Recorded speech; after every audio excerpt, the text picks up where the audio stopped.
Vivimos en un mundo en constante cambio que usted merece entender, porque es imposible interpretar la realidad que vivimos sin conocer cada uno de sus colores. Porque muchos son los tonos de la actualidad. Presentamos Matices.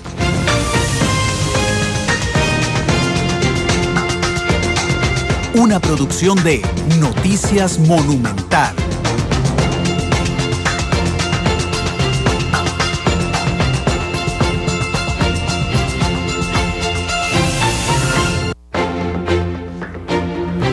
Hola, ¿qué tal? Buenas tardes, son las 12:37, bienvenidos a Matices. Hoy hablando de un tema muy interesante, está con nosotros Iván Barrantes. Él, recordemos, ha sido asesor o es asesor en temas de comunicación política, fue asesor del presidente de la República, Luis Guillermo Solís, en campaña política, fue asesor en los primeros meses de la administración Solís Rivera y luego, bueno, salió de casa presidencial y últimamente ya lo vi un día de estos en la hora que Ortiga, aquí en Monumental. Hoy está con nosotros en Matices y hoy tenemos solo una hora, así es que vamos a ser muy breve en el resumen de noticias nacionales. Acabamos de salir del noticiero, pero lo más importante a esta hora es el resultado que da el INEC sobre el desempleo en los primeros 3 meses del año.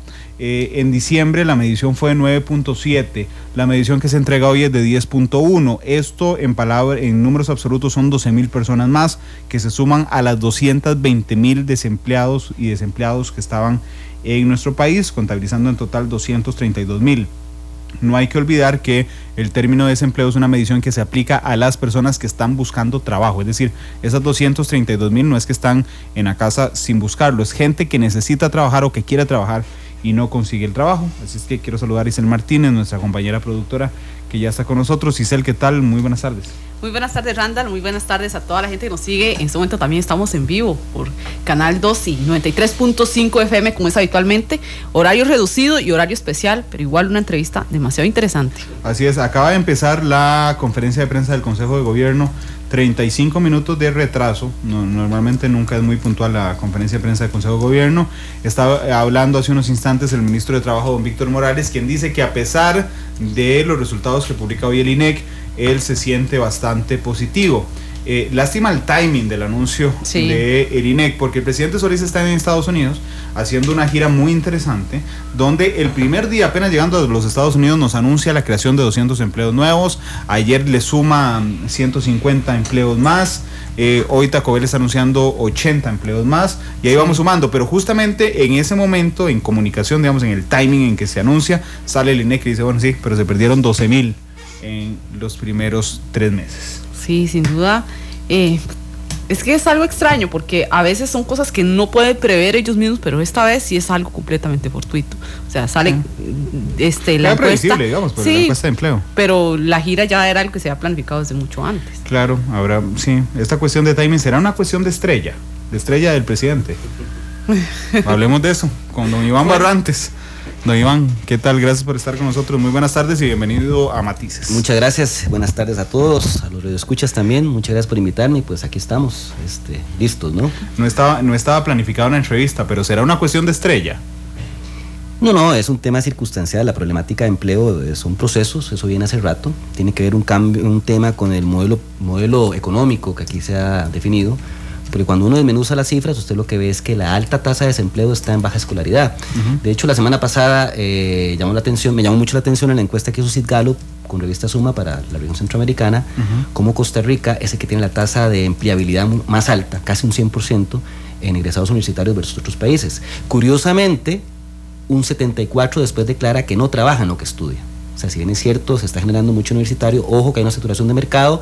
Y creería que aquí de actividades económicas como el call center, turismo, donde el tema de lo bilingüe puede llegar a ser más relevante que tu propia carrera, logra absorber un poco de mercado laboral, pero de nuevo, cuando estamos hablando de bilingüe, tecnología, grado universitario, eso deja por fuera a mucha parte de la población y sería interesante descomponer esa cifra pues para entender esa problemática. Eso nos trae de nuevo a que uno de los temas país es retomar de nuevo la calidad de la educación pública, que se ha deteriorado bastante y que era una de las cosas que nos diferenciaba a nivel regional. Bueno, sí, que se han ido acortando esas brechas. De hecho, lo deja muy claro el Estado de la Nación en sus últimos informes. Bueno, vamos con la entrevista de fondo. No nos detendremos ahí, pero creo que en contexto es importante iniciar por esto. Iván, en retrospectiva, ¿cuánto peso tuvo la figura de Iván Barrantes en la elección de Luis Guillermo Solís como presidente de la República? Es una pregunta peligrosa. Pero eso es como discutir en el triunfo del equipo de fútbol si fue el entrenador o fueron los jugadores. Claro. Es una discusión de vieja data, pero hay una gran realidad, o sea, y una vez lo refuerzo, porque hay un mito urbano de que yo soy publicista, soy comunicador. Yo no soy ni publicista ni soy comunicador. Yo soy un administrador de empresas con especialidad en mercado y finanzas, y que toda mi vida profesional la especialicé en desarrollar estrategias para construir modelos y cosas desde cero. Llámese un modelo de negocio, llámese una nueva empresa, una fusión, una adquisición, etcétera. Y fui expatriado durante 17 años. ¿Sos mercadólogo? Sí, pero esa palabra es un poco como que lo enfoca o lo delimita uno al mundo de la publicidad y al mundo de la comunicación, y no es así. Realmente mi expertise es en el mundo de la estrategia, entendiendo estrategia como cuál es el camino que uno tiene que construir para conseguir algo. Hay estrategias que pueden ser a 5 años, otras 3 años. Una campaña política, el largo plazo es un mes. Y se trabaja casi que 24 horas, van cambiando las cosas. Cuando yo vine aquí en noviembre del 2013, pues la película era muy clara, un 3-5% de intención de voto para el candidato del PAC en ese momento, un escenario bastante negativo en cuanto al ambiente país, muy parecido al que estamos viendo ahora. Todo estaba mal, nada caminaba, con niveles del 60-70% de abstención en cuanto a no tener un candidato definido. Ante un ambiente de volatilidad de ese tipo, uno como estratega, lo mínimo que puede hacer es entender el mercado. Y ahí viene el primer tema. A mí me llama poderosamente la atención cómo los partidos políticos que invierten millones en campañas no investigan. Todo es el feeling, todo es el yo creo, todo es aquí se ha hecho aquí siempre así, y no investigan cuando se está invirtiendo tal cantidad de dinero. Eso en cualquier empresa usted lo hace y simplemente va para afuera. Nosotros investigamos el mercado y entendimos algo muy interesante, que había una necesidad, había un grito prácticamente de la gente en querer recuperar la esperanza y la alegría. Eso que nos caracteriza tanto, esa pura vida de nosotros, ¿verdad? Que inclusive nos ha puesto en rankings como el país más feliz del mundo. La gente quería volver a confiar en la política, porque la gente sí confía en la política en este país, y parte de la identidad nuestra es las elecciones. Porque eso nos da una propiedad, una personalidad que nos diferencia ante nuestros vecinos. Y lo que nosotros hicimos fue construir una campaña muy enfocada a esa necesidad que existía. O sea, mientras todos hablaban de ideología, de la guerra del miedo, de los mismos de siempre, una discusión totalmente ajena y que no le interesaba a la mayoría. Y quiero hacer énfasis de esto en la mayoría. Las campañas se ganan con grandes números. Usted no gana nada con hacer una campaña de nicho, muy elite, muy intelectual, cuando las elecciones se ganan con mayoría, y hasta donde yo sé, para gobernar hay que ganar primero. Y ahí vino la segunda decisión, que fue construir una campaña ante nuestro mayor activo, que era el mejor candidato. No fue una campaña del partido, porque la marca PAC como partido en ese momento y todavía hoy no tiene mucha aceptación en el mercado de la gente por las contradicciones que muestra en cada una de sus acciones. Ejemplo, lo que pasó con el directorio la semana antepasada, 2 semanas. Eso es una demostración de las inconsistencias y de lo que la gente prácticamente le castiga a este partido a la hora de tenerlo dentro de su preferencia. Es un partido que no llega ni al 10% de la población, o sea, de 1.300.000 votos, 150.000 realmente lo hicieron por un ideario PAC, digámoslo así.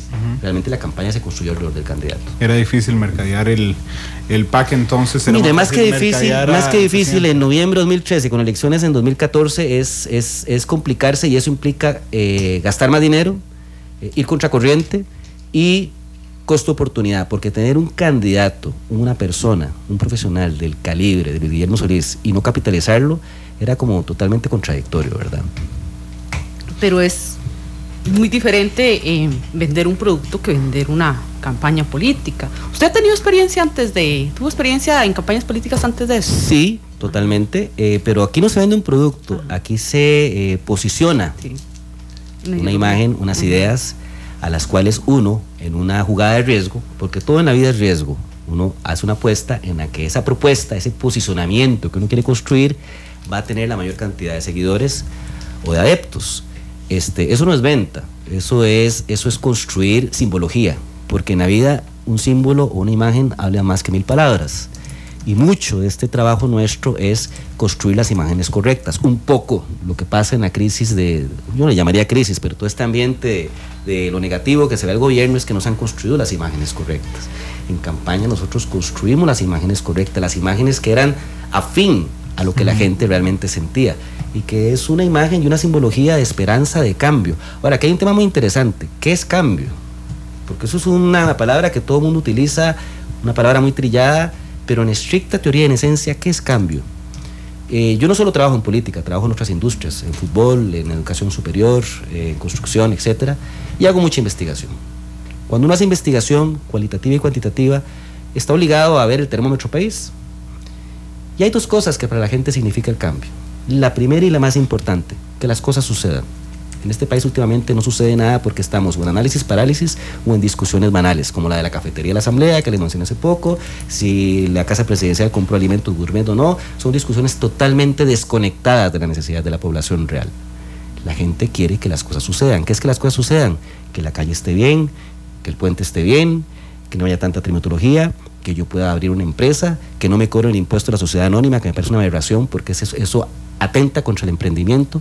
Eso es lo que la gente habla como cambio, que por fin en este país las cosas sucedan, fluyan, que sean fluidas, porque nosotros no estamos aislados, somos un país que está en un mercado global y la globalización va muy rápido y nos puede dejar botados. Eso como número uno. Y como número dos, que las reglas se cumplen. Hay un principio en la administración que se llama el autocontrol.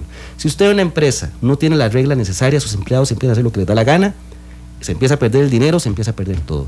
Pero si las reglas funcionan y la gente ve que hay sanciones, se genera el autocontrol. Y este país perdió el autocontrol. Aquí diagnosticamos, denunciamos, pero no pasa nada. Nadie condenan, nadie castigan, nadie sancionan. Entonces, como no hay autocontrol, las reglas no están funcionando. No es un tema de ética, es un tema de gestión. Y eso es lo que la gente está demandando. Pero cuando usted ve la discusión política, hay una desvinculación total de lo que la gente quiere, lo que la gente aspira, lo que la gente desea, versus lo que los políticos ofrecen. Y ahí es donde está el gran problema, en esa gran desconexión. Si usted hoy hace un diagnóstico o una simulación de intención de voto, poniendo a los 6 candidateables que se han candidatado de una u otra manera, yo le puedo asegurar que hay 70% de abstención. 70%, 7 calles dirían no voto por nadie. Lo cual deja que para las próximas elecciones el escenario está servido para un outsider, alguien que no venga del mundo político y que realmente tome el cuerno por las astas. Usted acaba de usar una frase, dijo que en campaña habían construido simbolismos para generar imágenes correctas. Correcto. Y que ese ha sido el problema en la administración ahora, que no se han generado los simbolismos que promuevan la imagen correcta. Esto me lleva a una nueva pregunta. ¿Cuánto le afectó su salida, y no personalmente, digamos, de Iván Barrantes, sino su salida como estratega al gobierno de la República? Hay un tema que hay que considerar. Esto es un gobierno que nunca hizo gobierno, un partido que no tenía experiencia en hacer gobierno, y nosotros ganamos en segunda vuelta, 6 de abril. O sea, nos queda un mes para asumir Casa Presidencial sin tener ningún tipo de experiencia, de background, de gente con colmillo en esto, ¿verdad? Definitivamente, yo que estuve ahí, codo a codo, los primeros 3 meses, le puedo decir que los primeros 3 meses fueron de total y completo acomodo. Como que usted llega a una casa total completamente nueva que no conozca y usted tiene que buscar hasta dónde está el switch para que se prenda la luz. Eso hay que tomarlo en cuenta. Un gran problema, porque está comprobado científicamente que usted en los primeros 90 días genera la primera impresión, y la primera impresión por lo general es lo que se va quedando en la mente de la gente. Por lo tanto, parte del trabajo es esa primera impresión, cómo usted la va trabajando. Yo me fui precisamente en agosto, estamos hablando después de esos 90 días, casi que pegando con el informe 100 días. Me aislé un poco el tema para poder trabajar en lo mío. Estaba trayendo mi familia recién a Chile, etcétera, de Chile, perdón, que llegó aquí en julio, y prácticamente nos establecimos ya en octubre. O sea, lo mío muy reciente todo. Y yo, más que decir que no se han instalado las imágenes correctas, lo que ha sucedido, y aquí hay un tema de diseño, hay que entender muy bien que los tiempos cambian. Si hay 3 instituciones que no quieren cambiar, son los militares, la iglesia y los políticos. Creen que son eternos y que las cosas pasan y ellos siguen siendo los mismos. Los tiempos han cambiado.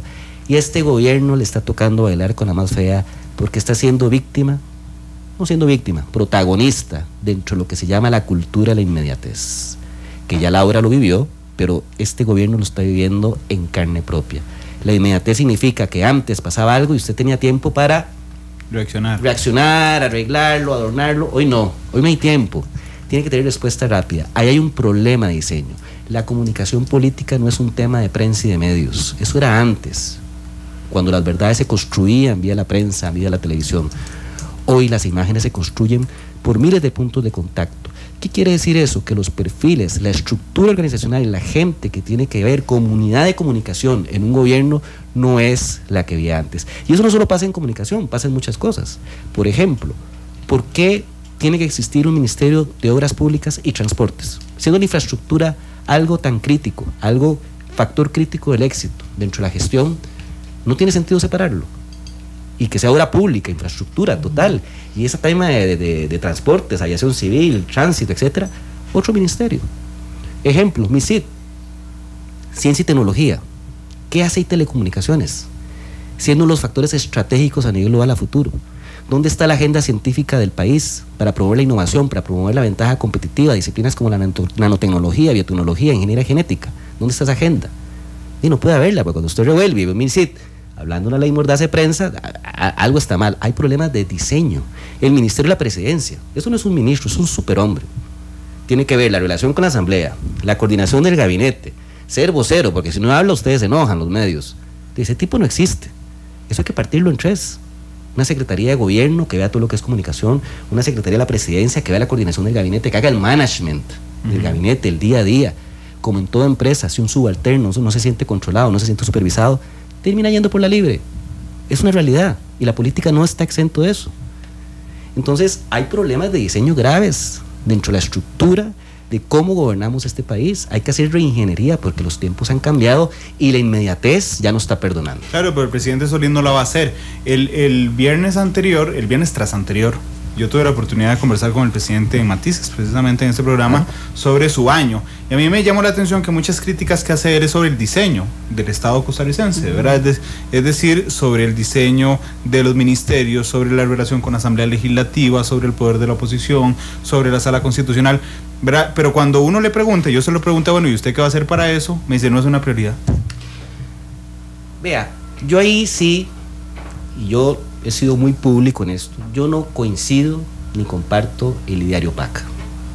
No soy del Partido de Acción Ciudadana, no comulgo con el ideario del partido, y me parece que es un ideario que jugó un rol en su momento, pero que por el contexto que estamos viviendo hay que también reinventarlo. Los partidos tienen que reinventarse, si no mueren. Eso es una realidad aquí y en la China. Yo creo que parte del problema es seguir insistiendo en que este ideario de lo transparente, de lo ético, de lo correcto, de lo casi ya inmaculado, es lo que sigue mandando. Lo del FIA es la máxima expresión de cómo esa visión te puede llevar a grandes errores. ¿Cuál es el problema del FIA? Que eliminaron la figura del intermediario. O sea, en el negocio de producción usted no puede pretender que artesanos, que productores, que gente que haga eventos entren a procesos de contratación administrativa. Solo pedir los requisitos a un tipo, eso le toma 30 días, un dolor de cabeza. No lo va a hacer, no lo va a lograr. La figura del intermediario era para que alguien canalizara todo el dinero y con la flexibilidad pagara. Pero ¿qué pasa? Estas ideas de estabilización del lucro, que si la gente gana mucho dinero, es un pecado, es inmoral, que si fulano gana mucho dinero seguro está choriceando. Toda esta cuestión que anda en el aire, lo que hace es entonces tomar decisiones erradas. Entonces elimina la figura de intermediario y usted vio lo que pasó. La administración anterior tenía la figura bien armada, un intermediario que era eso, recibía dinero para subcontratar, él no ponía ni un cable, yo creo, o ella, no me acuerdo si era hombre o mujer, pero eso lo eliminaron, en aras de la ética. Pero entonces este es un gobierno PAC, no es un gobierno de Luis Guillermo Solís, porque Luis Guillermo Solís tampoco refleja ni como candidato ni como presidente el ideario del PAC. Vea, yo creo que tiene que estar alineado con su partido. Pero es su partido. Sí, es su partido. Si no hablaría de la forma en que lo habla ni te contestaría como te hubiera contestado. Es su partido, gobierna con él. Yo creo que el ejercicio es más del partido, de entender de que tiene que reinventar ciertas cosas y flexibilizar ciertas cosas y este chaleco de fuerza que se llama la excesiva transparencia, que es un chaleco de fuerza, te pone la vara muy alta y hasta lo más mínimo empieza a convertirse en algo grande, y entonces nos desvía toda la atención y nos desvía toda la energía de los temas realmente importantes. Esa es mi crítica, esa es mi observación, eso es lo que yo no comulgo y comparto con esa filosofía. Yo creo que los temas país son mucho más graves, mucho más importantes que la excesiva transparencia. Pero dentro de la misma campaña, dentro de la estrategia que usted mismo participó en articular, se vendía también mucho la idea del cambio. Esto también le puso una camisa de fuerza, esto mismo que usted dice, dentro del diario PAC. Yo creo, como le dije anteriormente, el cambio que está bien mapeado, el concepto cambio es hacer que las cosas sucedan. Si este gobierno empieza a hacer que las cosas sucedan, esto fluye. Pero si no sucede nada, no fluye, no hay cambio. O sea, la única forma que usted percibe que existe cambio, y eso es lo que el consumidor te dice en investigación, es que empiecen a pasar cosas diferentes. ¿Qué es que pasen cosas diferentes? Mucha que en la platina, una vez por todas. ¿Qué es que pasen cosas diferentes? APM Terminals. O sea, está aprobado, pero tienen cerrado el Tajo por un tema de una demanda ambiental, que no hay daño ambiental de nada, es simplemente un artilugio de Citrajap para seguir teniendo cerrado el Tajo, porque si no hay Tajo no hay muelle. Creo que ya hubo resolución. No, hubo una resolución la semana pasada, pero tiene que ir a otra instancia porque anularon la del juez 60 días más, y ahí está la piedra y sigue el Tajo atrasado. O sea, cuando la gente empieza a ver eso, de que no suceden las cosas, obvio que va a decir que no hay cambio. Obvio que va a decir que no hay cambio. Si el cambio per se es que sucedan cosas distintas, y ya lo dijo Einstein, la primera definición de locura es seguir haciendo lo mismo y creer que se va a obtener un resultado diferente. El país como un todo debe tener una actitud de cambio, de proactividad, de energía, de hacer que las cosas sucedan. ¿Y qué ha pasado este año? ¿Ha pasado algo? Yo creo que este es el año, el presidente ha dado señales de que es un hombre que quiere que las cosas sucedan. Creo que ese pulso que se echó para que sucediera APM Terminals lo demuestra. Creo que Ruta 32 lo demuestra. Muchas otras cosas que están ahí en cartera. Pero definitivamente pues es difícil mover la carreta, pero yo creo que este año, el año 2, después de haber vivido este proceso de acomodo del año 1, que definitivamente es un proceso de acomodo diagnóstico y de un poco de limpia, que llaman, ¿verdad?, en el cual hace algunos movimientos, como un buen ajedrecista, que son los estrategas, pues hay algunas piezas que hay que redefinir su rol dentro del tablero. Si empieza a tener una actitud más proactiva y más enérgica, y empiezan a suceder las cosas, va a haber un cambio en la percepción de este gobierno por parte de la gente. Esta es una pregunta que voy a darle el crédito. Isel me había recomendado hacerle al presidente Solís y se la hice, pero quiero saber su opinión. ¿Es el presidente una víctima de sus propios simbolismos? Porque cuando el presidente genera un simbolismo, se compromete a tener que cargarlo de acciones para volverlo eficaz. Y el presidente ha estado lleno de simbolismos claramente este año. ¿Es víctima él de esas camisas de fuerza? Anda, yo creo que todos somos víctimas de nuestros simbolismos. O sea, todos nosotros en algún momento en la vida demostramos, decimos, y después tenemos que ser consecuentes con eso. Yo creo que una de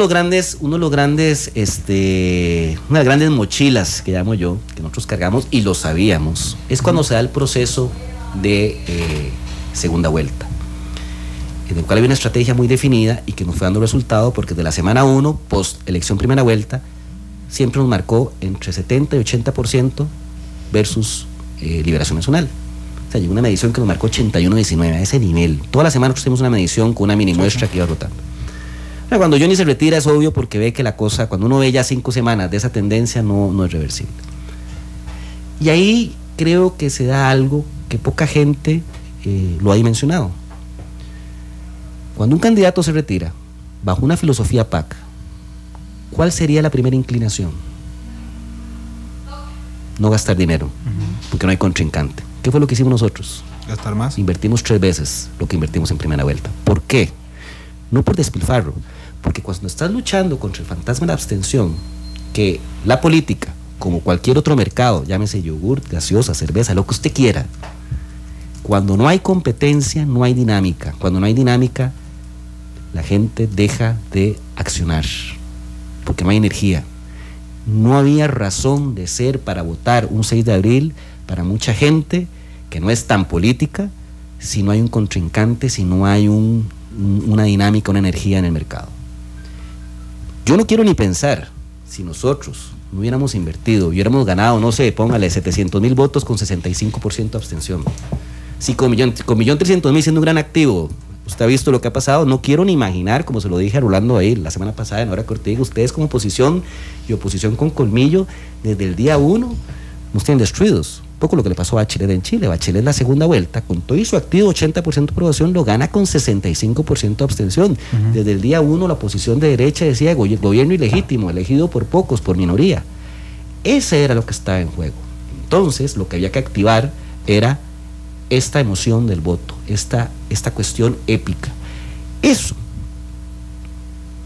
Ese trabajo lo que hizo fue subir las expectativas, subir las emociones, subir el techo y la barra de la esperanza. Estaba clarísimo que una vez llegado a gobierno, teniendo esa barra tan alta y esa lupa tan grande encima de uno, iba a estar complicada. Eso se sabía de antemano, por la forma en que se había gestado la victoria, que fue haciendo esta jugada. Eso es estrategia. O sea, uno ve que el contrincante se retira, en lugar de gastar menos, hay que invertir más, porque hay que activar la cosa y hay que ganar con contundencia, para tener un activo, que es ese 1.300.000 votos, que nadie creía. Yo me acuerdo cuando hablamos del 1.000.000 de votos, nos decían que estábamos locos. No, es que había que hacerlo. Si no era ganar de una forma, yo no voy a decir ilegítima, pero para efectos de discurso de oposición, era una forma ilegítima. Déjenos por favor, Iván, ir a una pausa comercial, porque si no, los que vamos a estar en serias complicaciones somos nosotros.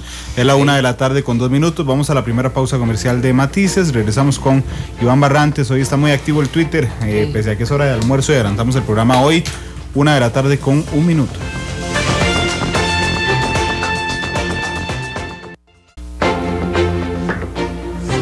Es la 1:00 con 9 minutos. Muchas gracias por mantenerse en sintonía de Matices. Hoy una entrevista especial con el estratega, uno de los estrategas de campaña del PAC, don Iván Barrantes. Estábamos citando cosas muy interesantes de la campaña. Bueno, del PAC no, de Luis Guillermo Solís. Bueno, del Partido Acción Ciudadana, cabezado por campaña. En campaña. Usted hablaba mucho y es uno de los principios a la hora de hacer este tipo de estrategias, en teoría, que es la investigación.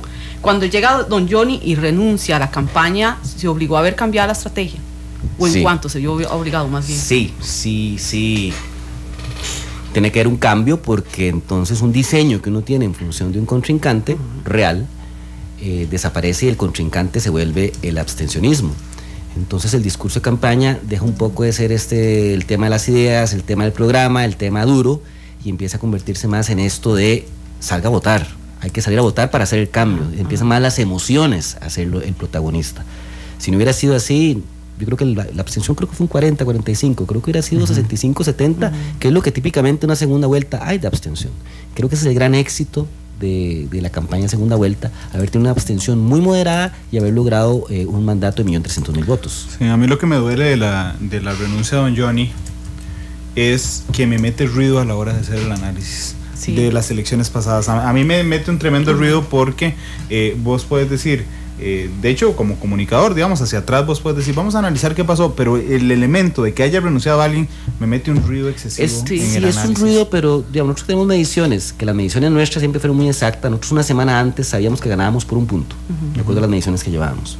Antes de la primera ronda. En la primera ronda. Ajá. 2-3 días antes. Monumental. Entonces, cuando ya vos una semana antes, ¿sí? En el debate monumental. Cuando vos tenés 5 mediciones, desde la primera semana de febrero hasta la misma semana que renuncia Johnny, donde todas con muestra cambiante, 350 personas, o sea, 5 por 3, que es una muestra móvil de 1.800 personas casi, que eso es contundente a nivel gran área metropolitana. Cuando usted ve que no se mueve del 72, 73, esa tendencia es irreversible. Tendría que pasar una catástrofe en el último mes para que eso se revierta. Entonces, esa derrota por 70-30 estaba ya prácticamente sellada. Cuando se retira Johnny, si los índices de abstención se incrementan y el voto duro Liberación sigue respondiendo, que lo hizo, porque a pesar de no existir Johnny, 23% votó por Liberación, claro. Ese voto duro es 25%, usted ve la encuesta de ayer, que 25% de la gente declara Liberación, entre 20 y 30 es su base. Esa gente va a votar, exista quien exista ahí, porque es verde y blanca. De hecho, uno de los grandes errores de Johnny en campaña fue al inicio haberse separado un poco lo verde y blanco y ser más él. Y un él que no es, porque cuando yo conozco a Johnny Araya y lo veo que es un tipo encantador, un chavalazo, y veo la forma en que lo presentaron en campaña, digo, ¿en qué estaban pensando? Un error tremendo. Entonces, luchar porque no sé ese abstencionismo, para que ese voto duro de liberación no tenga peso, porque entre menos gente vote, entonces ese voto duro dentro del mix total de votos empieza a tener fuerza. Les repito, yo no quiero ni imaginar si hubiéramos ganado la segunda vuelta, no sé, 60-40, con 60 y resto % de abstención y ganando con 700,000 votos. Prácticamente los 3 meses los hubieran tenido despellejados vivos, ¿no? Esa es la gran lucha. Entonces yo creo que es un ruido que sí, porque uno podría decir que hubiera pasado, sí, hubiera estado el contrincante, pero con 5 semanas de medición donde está claro que el contrincante no levanta el 30, porque se ve algo muy interesante. Todos los que habían declarado votar por otros partidos votaban por el PAC como un voto castigo a la continuidad de liberación.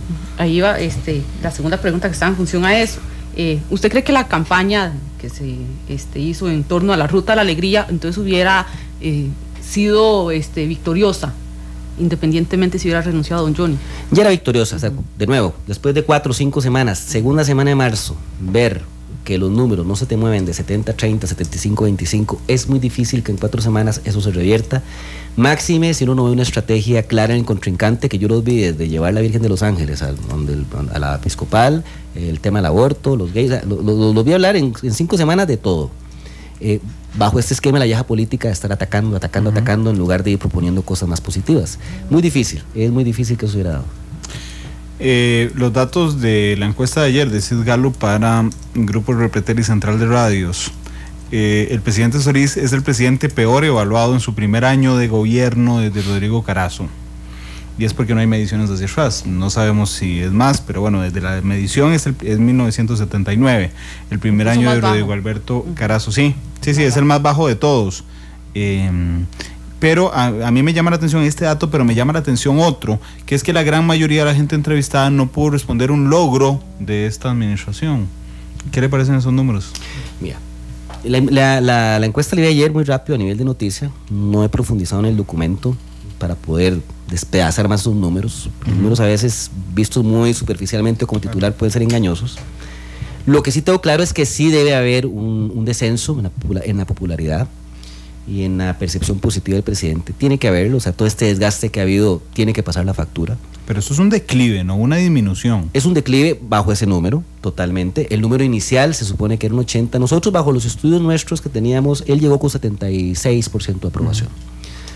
Está muy en línea con lo que logró de votación, que fue 77%. Hay una correlación estadística entre aprobación, imagen positiva, intención de voto. El estudio de la Nación, de la República, ¿verdad? El Sid Gallup. Sid Gallup es República, Repretel, bueno, Central de Radios, no voy a dejar que no lo diga, don Iván. Central de Radios. Sí, esos son los 3. Sí, el número que arroja, ¿cuál es? 18. De las opiniones favorables. Sí.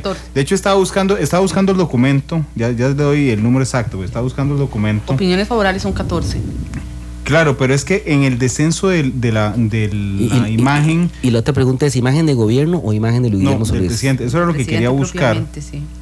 Vamos a hacer una cosa, para no atrasar esto, vamos a ir a la pausa, yo busco la encuesta inmediatamente porque la tenemos en imágenes, porque están las opiniones del presidente, las opiniones del gobierno, la imagen favorable del presidente en lo personal y la imagen como gobernante.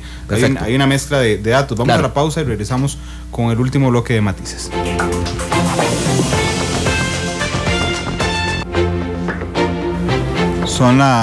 Es la 1:00 con 21 minutos. Acabo de acordarme de un estimable compañero de trabajo que en paz descanse, Ernesto Mason Dixon. Cuando yo estaba empezando aquí en Controles, una vez dije son la 1 y me peló los ojos así. Entonces me acordé que es la 1:22. Para los amantes del fútbol, el Real Madrid acaba de confirmarle a Iker Casillas que quiere que se quede en el equipo para la próxima temporada. Así es que bueno, se va a ir a Keylor Navas seguramente. Vamos a ver qué pasa. Argentina Artavia nos está escuchando, una analista en comunicación política de Noticia Monumental, una muy buena analista. Dice Argentina, recuerden que los votos prestados y ese porcentaje que se pierde en las encuestas es justamente el que muestra ese desencanto, es decir, no la gente PAC, sino la gente que había prestado su apoyo al presidente Solís. Porque estábamos revisando la encuesta para ser lo más certeros con ustedes y con don Iván que está ahí con nosotros, y son las opiniones de favorables y desfavorables en lo personal del presidente de la República. Las favorables cayeron de 81 a 45 y las desfavorables subieron de 5 a 45. Y la gente que identifica ahora sí la gestión presidencial como muy mala es de 44%, mientras es apenas un 14% los que dicen que está muy bien, y el 41%, que es un número muy alto, dicen que ni bien ni mal. Indiferencia. Sí, ahora viendo los números lo que vemos son caídas caídas en los negativos de 40 puntos, 50 puntos, o sea, de positivos a negativos, mucha indiferencia, ¿verdad? Mucho, no sé, que eso, cuando uno lo correlaciona con la declaración de que no ha visto nada, ningún hecho concreto del gobierno, pues tiene sentido esta indiferencia, puesto que si no ves cosas, al final no sabes si esto es bueno o malo, ¿verdad? Pero yo creo que no hay nada peor que la indiferencia, porque en esto no es que no hablen bien o mal de uno, es que no hablen, ¿verdad? Yo creo que esa es la factura, el costo de la factura de este año 1. No se vale llorar sobre leche derramada. Creo que tiene que haber autocrítica, creo que tiene que haber ajustes, creo que tiene que haber redefinición de la estrategia, no de comunicar, porque aquí hay un problema. La gente cree que con una estrategia de comunicación se soluciona todo. Y ustedes que son comunicadores saben que no puede haber comunicación si no hay objeto de comunicación. Entonces, más que una estrategia de comunicación, es una estrategia de cómo hacer estas cosas, imponer, ¿qué comunicar? A esta gente, tener algo para que comunicar. Entonces ya tengamos esto que comunicar. Y no necesariamente ese objeto de comunicación va a generar positivos. En esto hay mucho de riesgo, ¿verdad? Como todo en la vida. Esa es la factura, esos son los resultados, los números no mienten. Independientemente si son 30, 40 puntos, hay una tendencia que es a bajar en cuanto a aprobación, subir negativos, y yo coincido con lo que el analista habla. Aquí se ve el efecto de que toda esta gente que no necesariamente votó por el diario PAC, sino por el símbolo y la imagen del presidente que va a generar el cambio, empieza como que a dudar de que si eso es así. Pero en política nada está escrito. Yo creo que más que un problema, yo lo veo como una oportunidad de poder entonces sobre esa base construir un relato, que es un poco lo que hace falta acá, un relato con el cual la gente se identifica, se siente representado, y entonces esto empieza a cambiar. Parte de este trabajo es hacer eso, ir sobre la dinámica de la realidad de cómo van pasando las cosas. Sobre este mismo tema de la comunicación, ¿qué opina de que se haya nombrado un ministro de la presidencia de la comunicación, mejor dicho, contradictorio a lo que se ideó al inicio de esta administración, que no se iba a contratar? Sí, mira, de nuevo, como les dije anteriormente, esto con o sin ministro de comunicación, yo creo que no es el tema es el diseño de cómo vamos a hacer la comunicación en función de la realidad actual, donde ya la comunicación te exige inmediatez, te exige estrategia de contenidos. Hoy por hoy es impactante lo que el contenido en redes sociales, blogs, foros, con el efecto viral puede generar y desencadenar. Ahí está la madre de todas las batallas. Ahí eso es con lo que tiene que lidiar este gobierno, y no lidiaron en gobiernos anteriores. Es lo que hace la diferencia, y es lo que no permite que antes, como se hacía, uno iba al laboratorio, preparaba la respuesta con todo el tiempo del mundo, preparaba todo y salía y trataba pues como de administrar mejor la presión, ¿verdad? Hoy por hoy eso no existe. Entonces, más que si hay o no ministro de comunicación, yo creo que la pregunta es otra. Es cuál es la estrategia entonces a diseñar para lidiar con esta cultura de inmediatez, especialmente en la gente joven de 18 a 30 años, que ojo, fue nuestro mayor activo en votación. Nosotros en ese segmento, de acuerdo a los indicadores nuestros, tuvimos 85% de la declaración de voto versus 15% el Partido de Liberación Nacional, porque es un público joven que apuesta al cambio. Bueno, es la 1:27, se nos acabó el tiempo, ya hoy Matices fue más corto. Me queda nada más 2 preguntas muy rápidas. ¿Sigue pidiéndole consejo al presidente Solís, don Iván? Mire, eso de pedir consejos suena muy raro. Yo creo que seguimos hablando como dos personas que son amigos, que tuvieron una experiencia intensa y memorable como fue la campaña. Más que consejo, hay intercambio de opiniones, como la puede tener con otras personas. Pero frecuente. Es que es muy difícil esto de frecuente, pero sí, digamos, vamos a decir lo que más frecuente de lo que cualquier otra persona podría tenerlo por el nivel de relación, pero no tan frecuente porque la agenda de un presidente es complicada, ¿no? Claro. Y la última pregunta, y aquí dependo de su buena voluntad, porque usted es un profesional privado. ¿Está trabajando con algún político en este momento? No, estoy en conversaciones con varios. Estoy trabajando en Guatemala. Ahorita estoy stand-by por toda la situación que he estado en Guatemala, que es bastante compleja, y en lo cual lo más sano es esperar a que el tablero se acomode.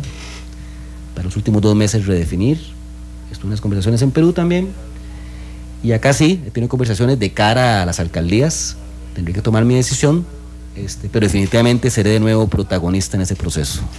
Entonces, esto es como un vicio. Lo tendremos en estos micrófonos alguna ocasión más. Me están haciendo caras porque nos tenemos que ir, pero... Muchas gracias por la invitación.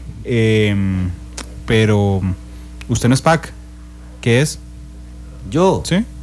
¿Es de algún partido? No, yo no pertenezco a ningún partido. Mi familia era Liberación Nacional, pero yo, Iván Barrantes, no pertenezco a ningún partido. Me declaro muy progresista en lo valórico y muy liberal en lo económico. Ese es un poco mi diario. Es un poco complicado de poner en todo el espectro ideológico. Claro, las ideologías también se están reinventando y hoy por hoy la gente joven en lo valórico apoya mucho todas estas consignas tan satanizadas: in vitro, matrimonio gay, aborto en caso de violación, eutanasia. Yo comparto todos esos principios, y en lo económico creo que el mercado y la libertad de los individuos tiene que estar por encima de la intervención del Estado. Bueno, muchas gracias, don Iván. A la orden. Gracias, Isel. Viene Oro y Grana, después de Oro y Grana Pelando el Ojo a las 2:30, después a las 4:30 un resumen de Noticia Monumental, y a las 5 de la tarde tendremos un resumen, 120 minutos, edición especial. Mañana Matices dedicado a tema internacional, ¿verdad? Sí. Bueno, mañana les contamos, podemos adelantarlos hoy. Adelantémoslo. Relaciones entre Costa Rica y Medio Oriente. Mañana en Matices. Ese será el tema mañana en Matices. Sí, todas las semanas intentamos que uno de los programas sea sobre temas internacionales. Es la 1:29. Feliz tarde. Matices por Radio Monumental.